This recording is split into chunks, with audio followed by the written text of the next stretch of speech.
Hello everyone, কি খবৰ সকলোৰে? আজি আমি গ্ৰেডিকক লৈ গৈছিলোঁ কেলিফৰ্ণিয়া ছায়েন্স চেণ্টাৰ আৰু এই একুৰিয়ামটো সি ইমান যে চাই ভাল পাইছিল নহয়। প্ৰথমতে আমি উলিয়ালোঁ দুপৰীয়া সময় 2টা বজাতে ওলালোঁ, 5টালৈকে খোলা আছিলে। তাৰপিছত দেখিছেনে গ্ৰেডিকে একদম চিৰিয়াছকৈ বহি গৈছে, অলপ টাইম কান্দিলে, তাৰপিছত পূৰা চিৰিয়াছকৈ বহি আছে। এয়া গৈ আমি পালোঁগৈ পাৰ্কখনলৈ। ইয়াৰ ভিতৰত আকৌ 2-3খন কিন্তু মিউজিয়াম আছে। তাৰে ভিতৰত আমি আকৌ এটা জেগালৈ গৈছোঁ, সেইটোৱে হৈছে কেলিফৰ্ণিয়া ছায়েন্স চেণ্টাৰলৈ গৈছোঁ। এয়া দেখিছেতো ফ্লাইট মানে প্লেনবোৰ কেনেকৈ ওপৰত উৰুৱাই থৈছে, জেট ফ্লাইট হ'ব নেকি। তাৰপিছত এই ভিতৰত আপুনি য'লৈকে চাই চব আপুনি ল'ৰা ছোৱালীয়ে দেখা পাব, ক'তো বেলেগ মানুহ দেখা নাপায়, খালি ল'ৰা ছোৱালী মাক বাপেক বা টিচাৰ চবফালে ল'ৰা ছোৱালী। এই মানে চেণ্টাৰটো বা মিউজিয়ামটো বহুত ভাল পায় বেবী মানে ল'ৰা ছোৱালীয়ে, বিশেষকৈ ল'ৰা ছোৱালীৰ কাৰণে এনেকুৱা মানে ডিজাইন কৰা আছে। তাৰপিছত আমি ভিতৰত গ'লোঁ। প্ৰথমতে আমি এণ্টাৰ কৰি ইয়াত সোমাই চালোঁ। ইয়াত দেখিছেনে আৰ্থৰ বিষয়ে দিয়া আছে, গোটেই কেনেকৈ কি হয় দেখি ইমান একদম মানে ৰিয়েল লাগি গৈছে ন, ইমানেই ভাল লাগিছে দেখি পেলাই, পূৰা মানে ৰিয়েল নিচিনা লাগিছে। তাৰপিছত সাগৰৰ ঢৌ দেখিছে নহয়। ইয়াৰ পৰা আমি যাম, মই প্ৰথমত যাব মন আছে যে একুৰিয়ামটো যে দেখিছে আপুনি ভিডিঅ'ৰ বিগিনিঙত, সেই একুৰিয়ামটো চাবলৈকে মই স্পেচিয়েলি গৈছোঁ এই জেগাটো। তাৰপিছত আমি ফাইনেলি গৈ পালোঁ একুৰিয়ামটো। এইটো চাওকচোন, ইমান ধুনীয়া লাগিছে নহয়। আৰু এইবোৰ আৰ্টিফিচিয়েল লাইট নিচিনা লগাই মানে কি কয় ছানলাইটো পৰিছে, তেতিয়া মানে ইমান ধুনীয়া একদম কালাৰফুল নিচিনা। আৰু ইমান বিভিন্ন ধৰণৰ ফিছ আছে, লগতে ইয়াত যে শ্বাৰ্কো আছে। আপোনালোকৰ মানে এইটো যে ল'ৰা ছোৱালীক দেখাব, ইমান ভাল পাব নহয় চাই পেলাই। সৰু ল'ৰা ছোৱালী এনেও ভাল নাপায় যে মাছ কৰি থাকে। চাওকচোন ইমান ধুনীয়া লাগিছে কালাৰখিনি মানে, আৰু যেতিয়া মানে লাইটবোৰ যেতিয়া কালাৰবোৰ এনেকৈ মানে গছবোৰত পৰিছে যে ইমান ধুনীয়া লাগিছে নহয়। মই নিজে এই বস্তুটো চাবৰ কাৰণেই গৈছোঁ। যি কি নহওক, তাৰপিছত ইয়াত অলপ টাইম আমি বহি মেলি চালোঁ, বিভিন্ন ধৰণৰ ফিছবোৰ চালোঁ, ফটো উঠিলোঁ। তাৰপিছত আকৌ জোকালোঁ। মই এই শকত মাছটো দেখিছোঁ নহয়, পেটলা মাছটো তেওঁক ক'লোঁ আপুনি দেখিবলৈ পেটলা মাছটোৰ নিচিনা, আৰু মই অকণমানি সৰু মাছটোৰ নিচিনা এনেকৈ ক'লোঁ। তাৰপিছত তেওঁ ক'লে মোক এনেকৈ নক'বা দেই। মই কৈছোঁ হয়ে আকৌ। তাৰপিছত গৈ পেলাই আমি ভাবিলোঁ যে কি কয় অলপ আৰু জেগা যিহেতু অলপ টাইম বাকী আছিলে, ভাবিলোঁ যে না সেইখিনিও চাই লওঁ।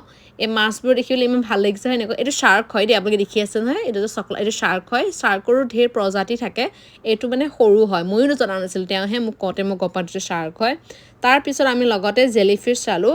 চাব দেই, এইয়া নীলা ৰঙৰ যে দেখিছেনে, এয়া হৈছে ফিছ হয়, জেলি ফিছ বুলি কয়। ইমান ধুনীয়া দেখিছেনে, কালাৰফুল একদম মানে ভাল লাগিছে দেখি পেলাই। তাৰপিছত মই ফটো এখন উঠাব ক'লোঁ, তেওঁ ফটো জেগাত ভিডিঅ' বনালে দেখিছেনে। যি কি নহওক, তাৰপিছত আকৌ আমি যেতিয়া ঘূৰি আহোঁতে আকৌ মানে তেতিয়া দেখিলোঁ যে ইমান ধুনীয়া লাগিছে, আকৌ এটা ভিডিঅ' কৰি থৈছোঁ, পিছত বোলো ভালকৈ চাব পাৰিম বোলো। ইয়াৰ পিছত আমি বিভিন্ন জেগাত যাম, যেনেকৈ ডেজাৰ্ট এৰিয়া আছে, তাৰপিছত এষ্ট্ৰনাটৰ বিষয়ে আছে, মানে কেনেকৈ ৰকেট কৰে সেইবোৰৰ ওপৰত আছে। তাৰপিছত এইবোৰ চাওকচোন, বিভিন্ন প্ৰজাতি, পানীত থকা মাটিত থকা সেইবোৰ আছে।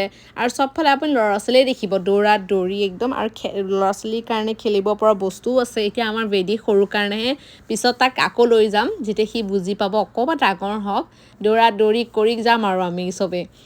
তাৰপিছত এইটো ফেমিলি ৰুম আছিলে, ইয়াত ফেমিলিত কেনেকৈ কি কৰিব লাগে সেইবোৰ লিখা আছিল, ডিস্কভাৰী ফেমিলি ৰুম, যিহেতু তেতিয়া মানে ভৰ্তিয়ে হৈ গৈছিল। আৰু ইয়াত যে দেখিছে ন, এই কাঠৰ ভিতৰত মানে বেলেগ ধৰণৰ মানে ইনচেক্টছবোৰ পুহি থোৱা আছিল। আৰু এই বস্তু দেখিছেনে, এইটো হৈছে চাউণ্ডৰ ওপৰত হয়, দেখিছে ইয়াত যে শব্দটো কৰিছে যে ধম মাৰিছে, তেতিয়া শব্দটোৱে দেখিছেনে, সেই ৱালখন এটা বহুত ধৰণৰ এনেকুৱা মোশ্যন ক্ৰিয়েট কৰিছে। এইটো ছায়েন্সে হয়, মই ভালকৈ নাজানো কি ছায়েন্সৰ, কিন্তু শব্দ যে ট্ৰেভেল কৰে এয়াৰত, সেইবোৰ একচুৱেলি আছিল নেকি। তাৰপিছত ইয়াত আছিলে ৱাইল্ড লাইফৰ ওপৰত কিছুমান পিকচাৰ দেখুওৱা আছিলে, মই ধুনীয়াকৈ আপোনালোকক দেখাই দিছোঁ। আৰু আপোনালোকক কেনেকুৱা লাগিছে মোক ভিডিঅ'টো ক'ব দেই। আৰু এতিয়া বাৰু ভাবিছোঁ মই নেক্সট প্ৰতি সপ্তাহতে এনেকুৱা ওচৰ পাজৰৰ জেগালৈ যাম, আৰু গৈ পেলাই আপোনালোককো দেখাম। যদি আপোনালোকৰ কিবা যদি স্পেচিফিক চাবলৈ মন আছে, তেতিয়াহ'লে আপুনি মোক কমেণ্ট কৰিব। তাৰ ভিতৰত মই লটাৰী কৰি যাৰটোৱে পাম সেইটোৱে চাব যাম। আৰু এই ৰুমটো আছিলে আপোনাৰ এষ্ট্ৰনাট মানে ৰকেট ছায়েন্সৰ ওপৰত আছিলে, কেনেকৈ যায় কি কৰে ছায়েন্সৰ ভিতৰত, মানে ৰকেটৰ ভিতৰত কেনেকুৱা পাৰ্টছ আছে। আমাৰ বেদিকে পূৰা চাইছে, দেখাটো পাইছে নাই নাজানো, কিন্তু পূৰা চাইছে। সি শোৱাই নেকি, 1 মিনিটো নুশুলে মিউজিয়ামৰ ভিতৰত সোমোৱাৰ পৰা। এয়া দেখিছোঁ ন ৰকেটৰ পাৰ্টছবোৰ কেনেকৈ কি কৰে তাৰপিছত এষ্ট্ৰনাটছৰ ওপৰত আছে কোন কোন মহাকাশলৈ গৈছিলে আৰু মহাকাশ যাওঁতে কি এনেকুৱা ধৰণৰ ট্ৰেইনিং হয় সেইবোৰ চব মানে দেখাই দিছিলে আৰু তাত কেনেকৈ মানুহে টুথব্ৰাছ কেনেকৈ কৰে কি নকৰে সেইবোৰ মানে চব ধুনীয়াকৈ তাত দিয়া আছিলে চাই পেলাই বহুত ভাল লাগিলে আৰু লগতে এইটো ৰুমতে যে এই দেখিছেনে স্পেচ নিচিনা ইয়াত মানে আপুনি সোমাই পেলাই খেলিব মানে এইটো ফিলিং দিয়ে আপোনাক কিন্তু মই কৰা নহ'ল যিহেতু বেদিকে কান্দিছিল অকণমান আৰু দেৰিও হৈছিল বন্ধই হ'ব হৈছিলে তাৰপিছত আমি গ'লোঁ ডেজাৰ্ট এৰিয়া দেখিছোঁ কেকটাছ এই ডেজাৰ্ট এৰিয়াত ধুনীয়াকৈ একদম ৰিয়েল যেনেকৈ ডেজাৰ্টৰ কি থাকে সেইবোৰ বনাই থোৱা আছিলে তাৰপিছত এইটো সময়তে বেদিকা আকৌ কান্দিলে নহয় তাৰ যিহেতু ডাইপাৰ চেঞ্জ কৰিবলগীয়া আছিলে মই তাৰপিছত ধুনীয়াকৈ ডাইপাৰ চেঞ্জ কৰি মেলি এই ভিডিঅ'টোত কমচে কম তাক 3-4বাৰ আপোনালোকে কাপোৰ সলোৱা দেখিব আৰু তাৰ কাৰণটো হৈছে মানে তাৰ ডাইপাৰটো যিহেতু আমি মানে এনেকুৱা প্লাষ্টিকৰ নিচিনা ডাইপাৰবোৰ নলগাওঁ আমি মানে ধুব পৰা ৰিইউজেবল ডাইপাৰ লগাওঁ আৰু সেইটোত মানে পেচাবটো হেৰি হোল নকৰে সেইকাৰণে মানে আপুনি মানে সলাই থাকিব লাগে আৰু দেউতাকৰ মতে মানে সেইটোৱে ইউজ কৰিব লাগে সেইকাৰণে আমি সেইটোৱে ইউজ কৰোঁ আৰু এয়া হৈছে হিউমেন ৰিপ্ৰডাকশ্যন ৰুমটো ইয়াত দেখুওৱা থাকে কেনেকৈ হিউমেনসকলে ৰিপ্ৰডিউচ কৰে কেনেকৈ মানে কি হ'ল সেইবোৰ লিখা আছে বেলেগ স্পেচিছো আছে মানে ইভলিউশ্যনৰ ওপৰত আছে প্লাণ্টছৰ ওপৰত আছে তাৰপিছত ল'ৰা ছোৱালীবোৰে চাই বহুত ভাল পাইছে দেই চব ল'ৰা ছোৱালী মানে আগ্ৰহেৰে মানে চায়েই আছে তাৰপিছত মই ইয়াত ভিতৰত এটা সোমাই যাম এই টানেল নিচিনা ডিজাইন আছে এইটো সোমাই যাম আপোনালোকে চাব দেই কেনেকুৱা ধৰণৰ ষ্টেজৰ মানে ইয়াত মানে দেখাই থাকে কেনেকৈ এটা মানে কেঁচুৱা বনে প্ৰথমত কেনেকুৱা থাকে তাৰপিছত কেনেকুৱা হয় এই দেখিছেনে ইয়াৰ পৰা একফালৰ পৰা এনেকৈ দেখাই গৈ আছোঁ মই দেই চাই যাব আপোনালোকে মানে কেনেকৈ বেবী এটা ফৰ্ম হয় সেইটো তাৰমানে আটাইকেইটা ষ্টেজ লিখা আছে আৰু দেখাই থৈছে মানে কেনেকৈ কি হয় দেখি পেলাই ভালে লাগিলে আৰু মানে নজনা মানুহ বহুত কথা জানিব যদি নাজানে যিহেতু যদি বায়'লজি পঢ়ে সৰুতেতো